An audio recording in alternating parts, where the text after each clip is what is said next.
Salom. Bugun biz opa-singil birgalikda syomkadamiz. Oxirgi paytda bizani ko'p opa-singillar roliga chaqirishyapti. Opa-singil bo'lganimiz uchun, lekin bugungi syomkada opa-singil emasmiz. Asal bu oilaviy byudjetimizga juda ham yaxshi-ku. Mana syomkamizga ham yetib keldik. Tez yurayotganimizga ahamiyat bermaylik, chunki juda ham shoshayotgandik. Har doimdek Asal uxlab qolgani uchun. Sizlar ham liftda chiqayotganinglarda yuraginglar past soqib ketgandek bo'ladimi? Birinchi epizod Aziyniki ekan. Aziy epizodiga kirishga tayyorlanyapti. Grimlarni qilib olib, oq xalatlarni kiyib olib, chunki u bugun doktor obrazida ekan. Hop, mana biz tayyormiz. Duolarni olib epizodni boshladik. Bu yoqda esa epizod orasida Aziy bilan gaplashib o'tiribmiz. Uyda gaplashganimiz kam deb bu yoqda ham nimadirlar maslahatlashyapmiz. Orada sizlar uchun video olishga ulgurdik. Jimila, endi Asal o'zini epizodiga o'ta jiddiy tayyorlanmoqda. Mana Aziydan keyin men ham epizodimni boshlab oldim. Bu yoqda esa operatorlarga qo'shib, Aziy ham sizlar uchun operatorlik qilishni boshladi. Nimagadir hayajonlanmay o'ynaydigan rollarimni juda ham hayajonlanib o'ynadim kamera ko'pligidan. Ijodiy komandani eng yaxshi ko'rgan vaqti albattaki bu obed. Mana mazza qilib hammamiz obedlanib oldik. Mana syomkalarimizdan keyin oilaviy kechki sayrga ketyapmiz. Bu yoqda garchi kuylab o'tirsam ham, lekin Aziy qaqqab ketayotganini bilardim. Mana o'sha joy ham bo'lsa, koreyskiy ovqatlar,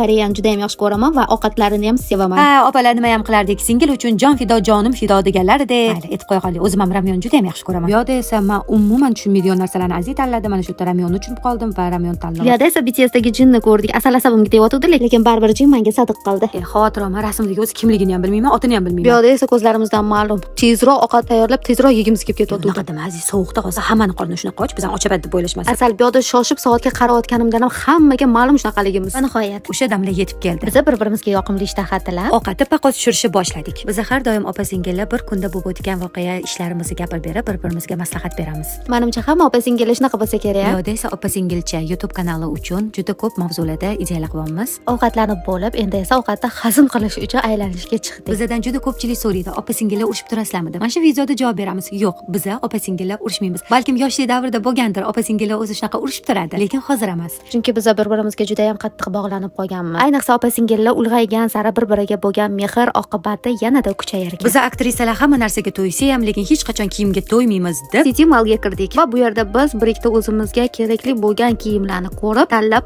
oldik. Biz radnoy opa-singil bo'lsak ham, didimiz umuman boshqa. Masalan, Asal har doim rangli, pushti, sariq shunaqa rangdagi kiyimlarni yoqtiradi. Aziy esa har doim to'q rangli kiyimlarga yopishadi. Boshqa opa-singillar, sizlar ham shunaqamisiz? Shunaqa qilib oyog'imizda oyoq olmasdan biz uyga yo'l oldik. Opa-singillar bir kuni tugadi. Xayr.